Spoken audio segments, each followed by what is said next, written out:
ஜோதிடம் என்னும் தெய்வக்கலை மூலமாக என்னை அங்கீகரித்து ஆதரிக்கும் அன்பு நேயர்களுக்கு இனிய வணக்கம்ங்க.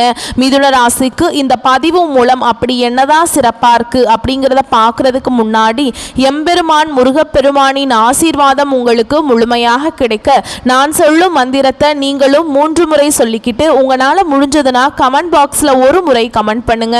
ஓம் முருகா போற்றி, ஓம் முருகா போற்றி, ஓம் முருகா போற்றி. என்னை படைத்து உன் மக்களுக்கு சேவை செய்ய அனுப்பிய கந்தா கடம்பா கதிர்வேலா என் ஜோதிடம் பழிக்க மனதார பாதம் தொட்டு வணங்குகிறேன். தினமும் உங்களுக்கு கிரகநிலை மாற்றத்தால் வரக்கூடிய சுப பலன்களை அறிய கட்டாயம் சப்ஸ்கிரைப் பண்ணி பெல் பட்டன் அப்புறம் ஆல்னு ஆப்ஷன் இருக்கும், அதையும் கொடுத்து வச்சிருங்க. ஒவ்வொரு பதிவும் உங்களை வெற்றியடைய வைக்க வேண்டும் அப்படிங்கிற எண்ணத்தில் தான் போடுறோம். ஜோதிட சாஸ்திரத்தில் குரு பகவான் ஆண்டுக்கு ஒரு முறை பெயர்ச்சி ஆவாருங்க. ஆனால் இந்த 2025 பார்த்தீங்கன்னா 3 முறை பெயர்ச்சி ஆகிறார். இதை நம்ம அதிசார பெயர்ச்சி அப்படின்னு சொல்லுவோங்க. அதாவது குரு பகவான் இயல்பை விட வேகமாக ராசிகளை கடந்து செல்வார். 2025 மே 14ஆம் தேதி ரிஷப ராசியிலிருந்து மிதுன ராசிக்கு பெயர்ச்சியானார் இல்லைங்களா. அதுக்கப்புறம் இப்போ பார்த்தீங்கன்னா வரக்கூடிய அக்டோபர் 18ஆம் தேதி முதல் டிசம்பர் 3ஆம் தேதி வரை மிதுன ராசியிலிருந்து கடக ராசிக்கு அதிசார பெயர்ச்சி ஆகிறாருங்க. பின்னர் மீண்டும் மிதுன ராசிக்கு திரும்புவார். ஜோதிடத்தில் நவ கிரகங்கள்ல மிகவும் மென்மையானவர் மற்றும் செல்வாக்கு மிக்க கிரகமாக குரு பார்க்கப்படுறார். இவர் ஒவ்வொருவருக்கும் ஞானத்தையும் நிதி நன்மை சந்தான யோகத்தையும் தரக்கூடியவர். மனித வாழ்விற்கு தேவையான அனைத்து விதமான செல்வங்களையும் தருபவர் என்பதால் எந்த கிரகத்திற்கும் இல்லாத தனிச்சிறப்பு குருவிற்கும் குருவின் பார்வைக்கும் உண்டுங்க. நவ கிரகங்களில் முழுமையான சுப கிரகமாக திகழ்பவர் யாரு அப்படின்னு பார்த்தீங்கன்னா குரு பகவான் தாங்க. ஒரு ஜாதகத்தில் எத்தனை தோஷங்கள் இருந்தாலும் குரு பார்வை இருந்தால் கெடு பலன்கள் குறைந்து நட்பலன்கள் மிகும். எனவே தான் ஜோதிட சாஸ்திரத்தில் குரு பார்க்க கோடி நன்மை அப்படின்னு சொல்லுவாங்க. குரு இருக்கும் இடத்தை வைத்து ஒரு ஜாதகத்தில் குழந்தைகளின் நிலையை அறிய முடியும். அதனால் இதை புத்திரகாரகன் அப்படின்னு குருவை சொல்லுவாங்க. மனிதனின் அனைத்து தேவைகளையும் நிறைவு செய்யும் பணத்திற்கு அதிபதி என்பதால் தனகாரகன் அப்படின்னு கூப்பிடுறாங்க குரு பகவானை. நவ கிரகங்கள்ல ஒருவராக இருக்கும் குரு பகவான் அவரை பிரகஸ்பதினு சொல்றாங்க. இவர் 4 வேதங்கள் 64 கலைகள் ஆகியவற்றை அறிந்தவராகவும் தேவர்களின் குருவாகவும் போற்றப்படுறார். சிவபெருமானை நோக்கி கடும் தவம் புரிந்து நவ கிரக அந்தஸ்து பெற்றதால் குரு பகவானை ராஜ கிரகம் என்றும் சொல்வதுண்டு.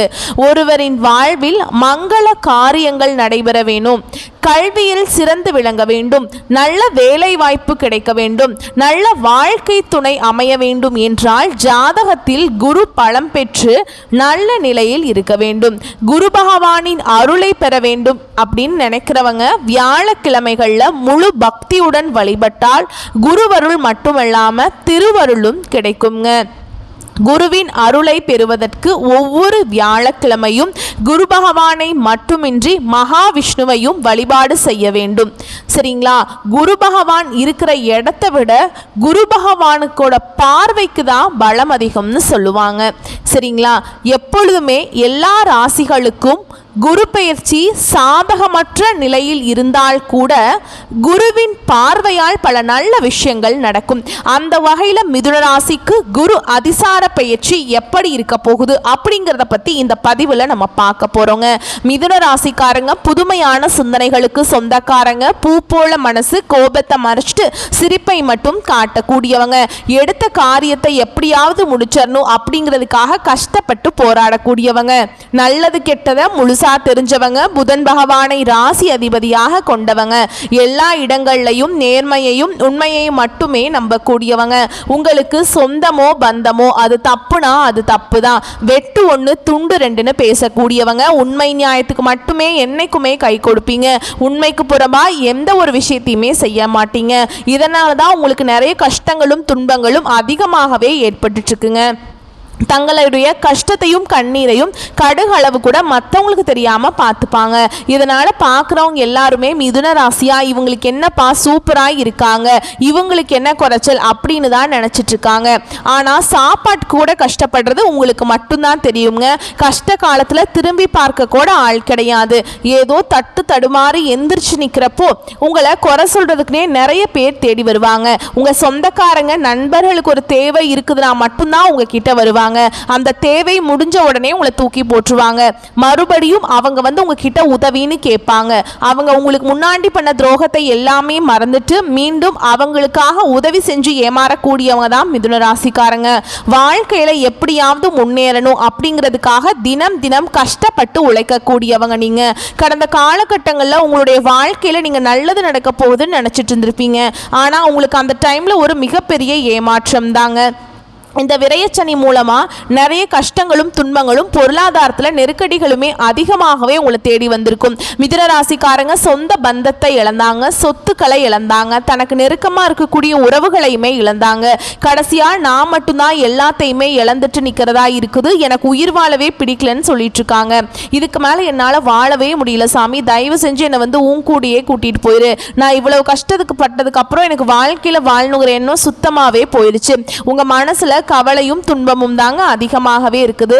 நீங்க செய்யக்கூடிய ஒவ்வொரு விஷயத்தையுமே தடுப்பதற்கும் உங்களை அவமானப்படுத்துவதற்கும் இங்க நிறைய நபர்கள் வந்து முயற்சி பண்ணிட்டு இருக்காங்க. இது எல்லாமே தெரிஞ்சுமே கூட நீங்க என்னமோ பண்ணுங்க எனக்கு என்ன வந்துச்சு அப்படின்னு தன்னுடைய வேலையில மட்டும் என்னைக்குமே குறிக்கோளா இருக்கிறவங்க தான் நீங்க. ஏன் எனக்கு மட்டும் ஏன் இவ்வளவு கஷ்டம் வருது, என்னோட வாழ்க்கையில நான் யாருக்குமே கெடுதலையோ கஷ்டத்தையோ துன்பத்தையோ கொடுத்ததில்லை, எனக்கு மட்டும் ஏன் இந்த மாதிரி நடந்துட்டு இருக்கு அப்படின்னு தான் நிறைய நபர்கள் வந்து புலம்பிட்டு இருக்கீங்க. மிதுன ராசிக்காரங்களுக்கு பிரச்சனைங்கிறது வரும், அது கொஞ்ச நாள் இருக்கும், அதுக்கப்புறம் அந்த பிரச்சனை போயிடும். இந்த மாதிரி பிரச்சனை வரும் போகும் அப்படிங்கிற நிலைமையில தான் நிறைய நபர்கள் வாழ்ந்துட்டு இருக்கீங்க. நீங்க என்னதான் பிரச்சனையை தவிர்த்தாலும் ஏதாவது ஒரு சூழல்ல உங்களை தேடி புதுசா பிரச்சனையும் கஷ்டமும் உங்களை நோக்கி வந்துக்கிட்டு தாங்க இருக்கும். ஆனா இனி வரக்கூடிய நாட்கள்ல இருந்து உங்களுக்கு இன்பத்தையும் மகிழ்ச்சியையும் தரக்கூடிய ஒரு காலகட்டமாகவே அமைஞ்சிருக்குதுங்க. அதாவது பார்த்தீங்கன்னா சனி பகவானுடைய வக்ர பயிற்சியும் ஸ்டார்ட் ஆயிடுச்சு. ஓகேங்களா, மார்ச் மாதம் 29ஆம் தேதி பார்த்தீங்கன்னா சனி பயிற்சியானது வந்து கும்பராசிலிருந்து சனி பகவான் மீன ராசிக்கு வந்துட்டார்.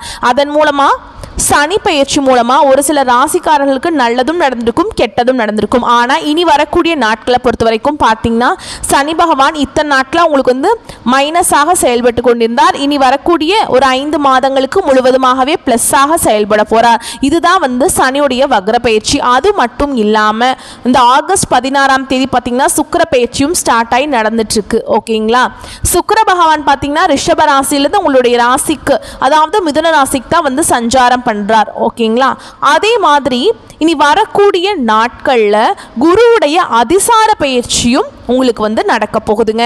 கண்டிப்பா வரக்கூடிய ஒரு 6 மாதங்களை பொறுத்த வரைக்கும் சுக்கிர பயிற்சி மூலமாகவும் குருவுடைய அதிசார பயிற்சி மூலமாகவும் நல்ல ஒரு முன்னேற்றத்தையும் நல்ல ஒரு ராஜயோகத்தையும் கொண்டுள்ள ஒரு நாட்களாகவே வந்து பார்க்கப்படுதுங்க. அப்படிங்கிறதுல எந்த ஒரு மாற்று கருத்துமே கிடையாது.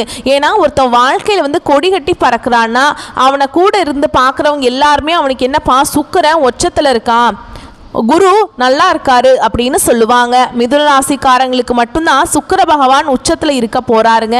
மீதி எல்லாருமே நல்ல பலன்கள் கிடைச்சாலுமே மிதுன ராசிக்கு தான் தன்னுடைய 100% பலனுமே வந்துட்டு சுக்கிர பகவான் உங்களுக்கு முழுமையாக அள்ளித்தர போறார். எந்த ராசிக்காரர் கொடுக்குறாரோ இல்லையோங்க, உங்களுக்கு மிதுன ராசிக்காரர்களுக்கு குருவும் சுக்கிரனும் மாற்றி மாற்றி உங்களுக்கு நல்லது பண்ண போறாங்க.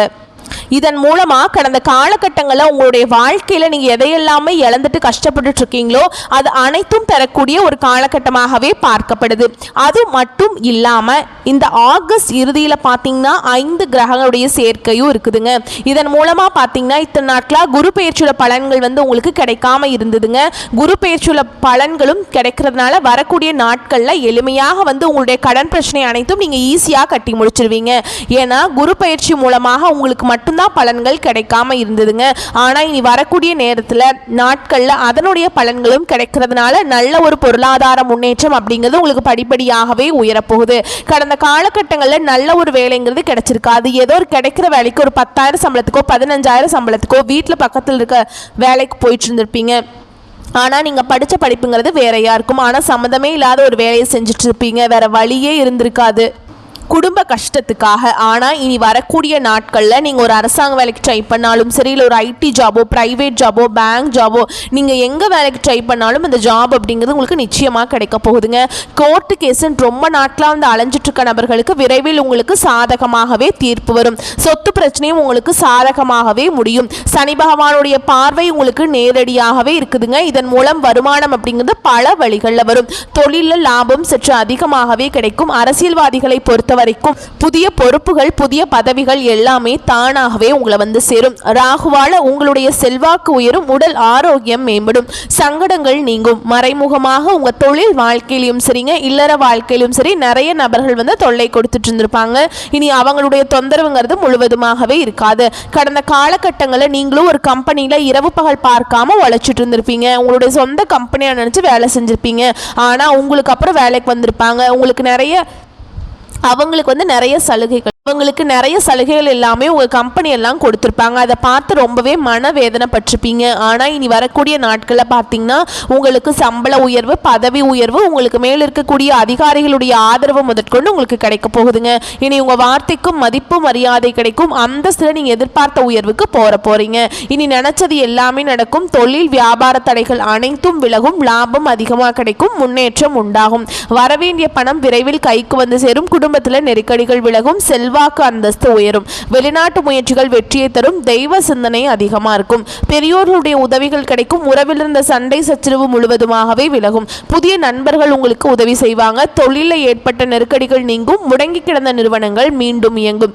வியாபாரத்தில் எதிர்பார்த்த லாபம் கிடைக்கும். புதிய தொழில் தொடங்கக்கூடிய முயற்சிகள் கண்டிப்பாக உங்களுக்கு வெற்றியை தரும். கடந்த காலகட்டங்களை பார்த்தீங்கன்னா மிதுன ராசிக்காரங்களுக்கு திருமண நிலை அப்படிங்கிறது நிறைய பிரச்சனையும் சிக்கலையுமே அதிகமாக சந்திச்சிருப்பீங்க. இதில் குறிப்பாக பெண்களுக்கு ஏதாவது ஒரு வகையில் திருமணம் அப்படிங்கிறது அடைஞ்சிருது.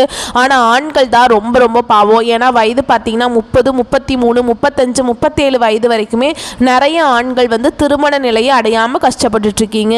அடித்து பிடிச்சி அது வரைக்கும் போனால் கூட அக்கம் பக்கம் இருக்கிறவங்க ஏதாவது சொல்லி எடுத்து விட்டுறாங்க. இந்த மாதிரி நிறைய பிரச்சனைக்கு ஆளாக்கப்பட்டவங்க தான் நீங்கள். ஆனால் இனி வரக்கூடிய நாட்களில் நீங்கள் எதிர்பார்த்த மாதிரியே நல்ல ஒரு வரன் அப்படிங்கிறது நிச்சயமாக உங்களை தானாகவே தேடி வருங்க. வாழ்க்கை துணையை இழந்த மிதுன ராசி ஆண்களோ பெண்களோ அடுத்து வந்து இரண்டாவது திருமணம், அதாவது மறுமணம் பண்ணலாமா வேண்டாமா அப்படிங்கிற ஒரு மிகப்பெரிய குழப்பத்தில் இருப்பீங்க. அப்படி இரண்டாவது திருமணம் பண்ணும்போது சொந்தக்காரங்க தப்பா பேசிடுவாங்களா, ஊர்க்காரங்க தப்பா நினைச்சிருவாங்களா, இல்லை அவங்க என்ன நினைப்பாங்க, இவங்க என்ன நினைப்பாங்க அப்படின்ட்டு நிறைய நபர்கள் வந்து இரண்டாவது திருமணத்தை பற்றி யோசிக்காமல் இருக்கீங்க. இப்போ இருக்கக்கூடிய பொருளாதார சூழலும் இப்போ இருக்கக்கூடிய காலகட்டத்தையும் வச்சு பார்க்கும்போது ஒரு சிங்கிள் பேரண்டால் இந்த சொசைட்டியில் சர்வே பண்ணுறது ரொம்ப ரொம்ப கஷ்டங்க. நீங்கள் எதிர்பார்த்த மாதிரியே நல்ல ஒரு மறுவாழ்க்கை அப்படிங்கிறது விரைவில் உங்களுக்கு அமையும். குழந்தை பாக்கியத்துக்காக எங்கே மிதுன ராசி நேயர்கள் பார்த்தீங்கன்னா எங்களுக்கு மேரேஜ் ஆகி 3 வருஷம் ஆகுது சாமி, 5 வருஷம் ஆகுது, 10 வருஷம் ஆகுது, நாங்களும் போகாத ஹாஸ்பிட்டல் இல்லை, பார்க்காத ட்ரீட்மெண்ட் இல்லை, வாரத்தில் 3 நாள் கோவிலுக்கு போய் வழிபாடு செஞ்சுட்டு வந்துட்டுருக்கோம், ஆனால் எங்களுக்கு குழந்தை பாக்கியமே இல்லை சாமி அப்படின்னு நிறைய நபர்கள் புலம்பிகிட்ருக்கீங்க. கண்டிப்பாக இந்த 2025 முடியறதுக்குள்ளே உங்களுக்கு விரைவில் குழந்தை பாக்கியம் அப்படிங்கிறது நிச்சயமாக உண்டாகும். பிரிந்திருக்கக்கூடிய கணவன் மனைவி எல்லாமே மீண்டும் ஒரு முறை ஒன்றாக சேர்ந்து பேசக்கூடிய வாய்ப்பு கிடைக்கும் பட்சத்தில் கண்டிப்பாக இருவரும் ஒன்றாக இணைந்து வாழ்வீங்க. கடந்த காலகட்டங்களில் காதல் அதிகமான தோல்விகளை சந்திச்ச ராசி யாருன்னு பார்த்தீங்கன்னா அது முழுக்க மிதுன ராசிக்காரங்க தான். ஏன்னா நல்லா லவ் பண்ணிட்டு இருப்பாங்க. திடீர்னு ஒரு சண்டை சச்சரவு, ஈகோ பிரச்சனை மூலமாக அந்த லவ் வந்து பிரேக்கப் ஆயிருக்கும். இல்லை வீட்டில் போய் சொல்லும்போது பெற்றோர்கள் வந்து உங்களுடைய காதலுக்கு தடையாக இருந்திருப்பாங்க. ஆனால் இனி வரக்கூடிய நாட்களில் உங்களுடைய காதலை நீங்கள் வெளிப்படுத்தும் போது அந்த காதல் கண்டிப்பாக கைகூடும். வீட்டில் போய் சொல்லும் போது பெற்றோர்களே உங்களுக்கு முன்னாடி நின்று திருமணம் செய்து வைக்கக்கூடிய வாய்ப்புகள் அதிகமாகவே உள்ளது. வரக்கூடிய நாட்களில் கடினமான காரியத்தையுமே சுலபமாக செஞ்சு முடிச்சிருவீங்க. உங்கள் எளிமையான பேச்சு திறமையால் நீங்கள் அனைவரையுமே கவர்ந்தெழுப்பீங்க. மிதுன ராசியை பொறுத்த வரைக்கும் நீங்கள் ஆண்களோ பெண்களோ, அரசு வேலையோ தனியார் வேலையோ கூலி வேலையோ, நீங்கள் எதிர்பாராத வருமானம் அப்படிங்கிறது உங்களுக்கு இரட்டிப்பு மடங்காக கிடைக்க போகுது. சேமிப்பு அப்படிங்கிறது பல மடங்காக உயரப்போகுது. இதன் மூலம் கடந்த காலகட்டங்களில் ஏற்பட்ட கடன் பிரச்சனை அனைத்தும் உங்களுக்கு வரக்கூடிய நாட்களில் முழுவதுமாகவே நிவர்த்தியாக போகுது. ஏன்னா கடந்த காலகட்டங்களில் சரியான ஒரு பொருளாதார முன்னேற்றம் இல்லாததுனால நீங்கள் இப்போ போய் ஒரு மிதுன ராசிக்காரங்களை பார்த்து கேட்டீங்க அப்படின்னா எனக்கு 3 லட்சம் இருக்குதுங்க, 5 லட்சம் இருக்குதுங்க, 10 லட்சம் இருக்குதுங்க, பல லட்சம் இருக்குன்னு கடனோட தான் இருக்கேன் அப்படின்னு சொல்லுவாங்க. கடன் இல்லாத மிதுன ராசிக்காரங்க நீங்கள் பார்க்குறது ரொம்ப ரொம்ப கஷ்டங்க.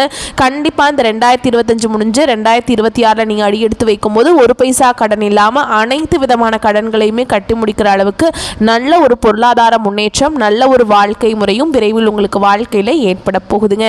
இனி வரக்கூடிய நாட்களில் உங்களுடைய வளர்ச்சி அப்படிங்கிறது யாருமே எதிர்பார்க்காத அளவுக்கு ஒரு மிகப்பெரிய ஒரு அசுர வளர்ச்சியாக இருக்க போகுது. உங்களுடைய சொந்தக்காரர்களும் நண்பர்களுமே உங்களுக்கு எதிரிகளாகவும் துரோகிகளாகவும் மாறக்கூடிய வாய்ப்புகள் அதிகமாகவே உள்ளது. கண்டிப்பாக இதன் மூலமாக குடும்ப உறவில் இருந்த ஏதாவது ஒரு விரிசல் அப்படிங்கிறது நிச்சயமாக வரப்போகுதுங்க. முடிஞ்ச அளவுக்கு இந்த மாதிரி குடும்ப உறவுகளோடு பிரச்சனை வரும் அப்படிங்கிற பட்சத்தில் உடனடியாக அவர்களிடமிருந்து விலகி நீங்கள் தனியாக இருப்பது வரக்கூடிய நாட்களில் ரொம்ப ரொம்ப நல்லதுங்க. அலுவலகத்தில் உங்கள் முயற்சிகள் முடக்கம் கூடாதுங்க. மேல் அதிகாரிகளுடன் வீண் தர்க்கம் வேண்டாம். உடன் இருப்போர் குறைகளை பெரிதுபடுத்தி பேசுவது கூடாது. பொறுப்புகளை திட்டமிட்டு செய்து முடித்தால் படிப்படியாக பதவி பொறுப்பு உயர்வுகள் வரும். புதிய வேலைக்காக காத்திருக்கிறவங்க நேரு வழியில் முயற்சிப்பதே நல்லது. வீட்டில் விட்டு கொடுத்து போவது முக்கியம். தம்பதியர்களிடையே 3ஆம் நபர் தலையீட்டை அனுமதிக்க வேண்டாம்ங்க. பெற்றோர் வார்த்தைகளுக்கு மதிப்பு கொடுங்க. இளம் வயதினர் திடீர் முடிவுகளை எடுப்பதை விட குடும்பத்தாருடன் மனம் விட்டு பேசுவதே நல்லது. பொது இடங்களில் வீண் ஆடம்பரங்களை தவிர்த்துருங்க. அனாவசிய கடன்கள் வாங்க வேண்டாம். செய்யும் தொழில் சீரான வளர்ச்சி பெறும். உங்கள் மீது உண்மையான அக்கறை உள்ளவர்கள் ஆலோசனைகளை அவசியம் கேளுங்க. வெளிநாட்டு வர்த்தகத்தில் தரத்தில் கவனம் முக்கியம்ங்க. அரசியல் இருக்கவங்களுக்கு அகலக்கால் வைக்கிறது கூடாது. மேலிடத்தின் அனுமதி இல்லாமல் எந்த செயலையுமே செய்ய வேண்டாம். பிறருக்காக நீங்கள் போய் சப்போர்ட் பண்ணுறேன், ஜாமீன் போடுறேன் அப்படிங்கிறதெல்லாம் தவிர்த்துருங்க. அரசு பணிகளில் இருக்கவங்களுக்கு ஏற்றத்தின் அளவுகோல் அதிகரிக்கும். புறம் பேசுவது கேட்பதை தவிர்த்துடுங்க. யாருடைய தனிப்பட்ட விஷயத்துலையுமே நீங்கள் தலையிட வேண்டாங்க. கலை படைப்பு துறையில் இருக்கவங்க முயற்சிகள் பலித்தமாகும். பலகால கனவுகள் நனவாகும். மாணவர்களுக்கு சீரான உயர்வுகள் கிட்டும். பெற்றோர் ஆசிரியருடைய ஆலோசனைகள் அவசியமாக கேளுங்க. ஆரோக்கியத்தில் அக்கறை தேவைப்படும் காலகட்டம்ங்க. உடற்பயிற்சி மனப்பயிற்சி செய்வோருக்கு உடல் நலம் சீராக இருக்கும்.